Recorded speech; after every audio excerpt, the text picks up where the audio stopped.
Olá, amados irmãos, quero saudá-los com a graça e a paz do Senhor Jesus, amém? Para a nossa reflexão desta noite, nós vamos ler a carta de Tiago, capítulo 4, do primeiro verso até o versículo 10, que diz assim: De onde procedem guerras e contendas que há entre vós? De onde, senão dos prazeres que militam na vossa carne? Cobiçais e nada tendes, matais e invejais e nada podeis obter. Viveis a lutar e a fazer guerras. Nada tendes porque não pedes. Pedis e não recebeis, porque pedes mal para esbanjares em vossos prazeres. Infiéis, não compreendeis que a amizade do mundo é inimiga de Deus? Aquele, pois, que quiser ser amigo do mundo, constitui-se inimigo de Deus. Ou supondes que em vão afirma a Escritura, e com ciúme que por nós anseia o Espírito que ele fez habitar em nós? Antes, ele dá maior graça pelo que diz: Deus resiste aos soberbos, mas dá graça aos humildes. Sujeitai-vos, portanto, a Deus, mas resiste ao diabo e ele fugirá de vós. Chegai-vos a Deus e ele se chegará a vós outros. Purificai as mãos, pecadores, e vós que sois de ânimo dobre, limpai o coração. Afligi-vos, lamentai e chorai. Converta-se o vosso riso em pranto e a vossa alegria em tristeza. Humilhai-vos na presença do Senhor e ele vos exaltará. Que Deus abençoe, amados irmãos, a leitura desta palavra aos nossos corações neste momento. A mensagem tem como título: Quando o desejo se torna cobiça. Quando o desejo se torna cobiça. E o desejo é algo bom, mas quando domina sua vida, torna-se uma ameaça, chamada cobiça. A cobiça da carne significa ser dominado por seus apetites físicos, especificamente aqueles que são pecaminosos. Aí você pode incluir os desejos da carne, os desejos sexuais inadequados, fora do casamento, todos os vícios, né? Seja ele o fumo, a bebida, o álcool, né? A droga ilícita, tudo aquilo que meu coração deseja, mas que é contrário aos ensinamentos de Deus, ao mandamento do Senhor, também contrário a uma boa saúde, né? A um bom comportamento, a um bom exemplo, boas atitudes. Então, o desejo em si, ele é bom, mas ele tem que estar bem focado, bem direcionado, para não mudar o propósito da sua existência em cada um de nós. A cobiça dos olhos significa ter a vida governada pelo amor às coisas boas. A paixão de possuir e acumular belezas pode destruir a vida de alguém. Desejar ter um bom carro, não há nenhum problema nisso, né? Desejar ter uma boa vida, ter um bom trabalho, ter um bom emprego, né? Uma boa casa, não há nenhum mal em desejar estas coisas. Mas se isso transforma você numa pessoa pior, ruim, e muda todo o foco da sua vida a ponto de você desprezar pessoas entes queridas, às vezes, ou atropelar por cima de todo mundo, passar por cima de todo mundo para obter aquilo que você deseja, então isso vira cobiça.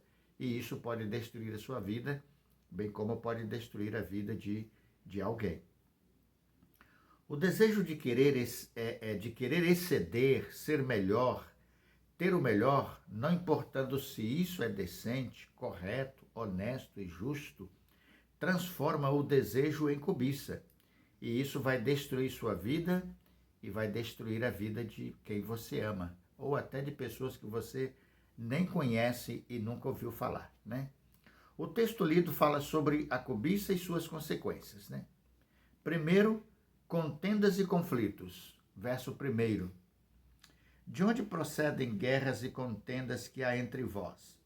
De onde, senão dos prazeres que militam na vossa carne?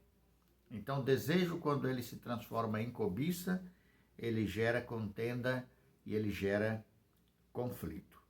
Segundo, a morte, né? Versículo 2.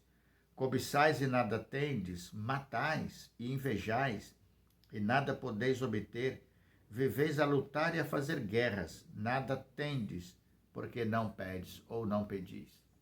Então a cobiça pode gerar a morte, tanto literalmente, mas na maioria das vezes não é a morte literal, quanto a morte de abandono, né, de desprezo de pessoas, de rejeição a pessoas, de ofensa, né, de ferir, de magoar, de explorar alguém. Isso acontece muito, né? Alguém ser explorado terrivelmente por causa da cobiça de outra pessoa. E, em terceiro lugar, né, é que a cobiça gera um pedido mal, né, uma oração mal feita. Pedir maliciosamente com propósito egoísta, diz o versículo 3. Pedis e não recebeis, porque pedes mal, para esbanjardes em vossos prazeres. Então, toda oração que você faz, que ela é uma oração maliciosa, com propósito exclusivo de atender às suas vontades e os seus interesses, Deus não vai atender a esta oração. Deus não tem como responder a esta oração. Então, a terceira consequência da cobiça é que você ora de maneira inconveniente, maliciosamente. Seus pedidos a Deus, sua intercessão a Deus são interesseiras, são egoístas. Quarto lugar, a cobiça produz infidelidade a Deus, está no versículo 4, né? Infiéis, não compreendeis que a amizade do mundo é inimiga de Deus? Aquele, pois, que quiser ser amigo do mundo, constitui-se inimigo de Deus, né? Romanos capítulo 8, verso 7 e João 15, verso 19, fala sobre essa questão, né? Que quem quer ser amigo do mundo constitui-se em inimigo de Deus. Então, os que são de Deus não amam o mundo, odeiam o mundo, mas os que são infiéis são amados pelo mundo, e eles também amam o mundo, porque eles são concordantes com as coisas mundanas. Então, a cobiça gera infidelidade a Deus, né? E o verso 5 e o verso 6 fala da falta de lealdade ao Espírito Santo. A cobiça também proporciona isso, falta de lealdade ao Espírito Santo. Ou supondes que em vão afirma a Escritura, é com ciúme que por nós anseia o Espírito que ele fez habitar em nós? Antes, ele dá maior graça pelo que diz, Deus resiste aos soberbos, mas dá graça aos humildes. A soberba, então, ela faz com que a pessoa deixe de ser leal ao Espírito Santo de Deus. Isto é soberba, e Deus resiste à soberba ou aos soberbos, né? Já os versos 7 até o versículo 10, eles na verdade nos apresentam a cura para a soberba, né? São 10 verbos citados aqui nos versículos 7 até o versículo 10, né? São eles. No versículo 7, diz que nós devemos nos sujeitar. Olha, sujeitai-vos, portanto, a Deus, mas resiste ao diabo e ele fugirá de vós. São 2 verbos aqui. Sujeitarmos a Deus e resistirmos ao diabo. Se você quer vencer a cobiça, primeiro passo, sujeita a sua vida ao Senhor e resiste a Satanás.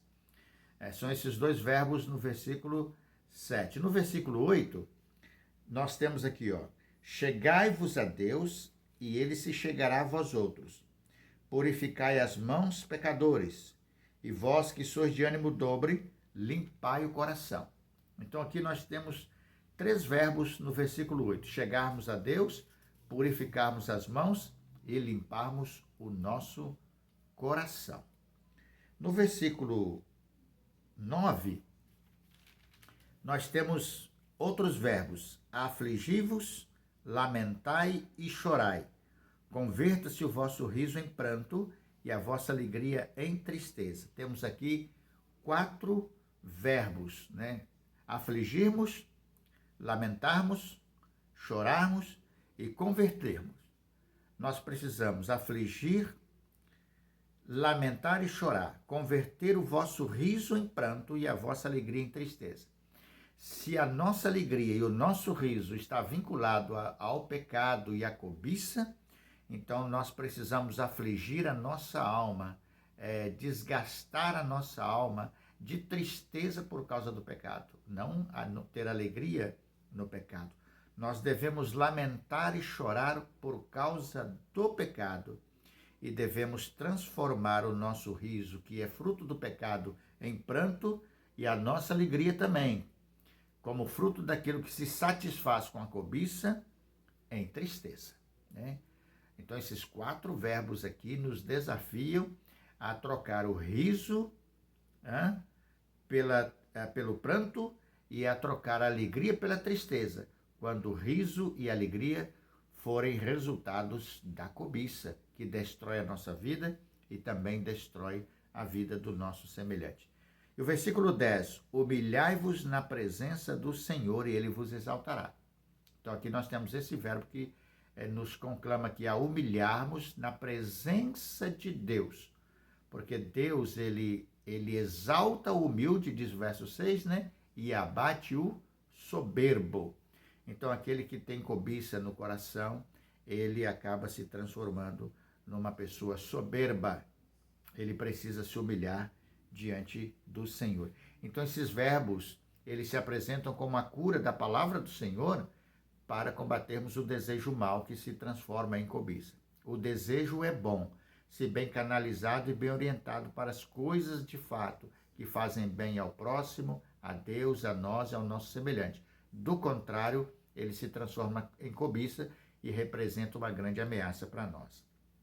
Para concluir, irmãos, se desejamos verdadeiramente sermos pessoas abençoadas por Deus, não deixemos que os desejos saudáveis da nossa vida se transformem em cobiça e com isso percamos o prazer e a alegria de uma vida cheia da presença de Deus e de amor aos nossos irmãos e também ao nosso próximo.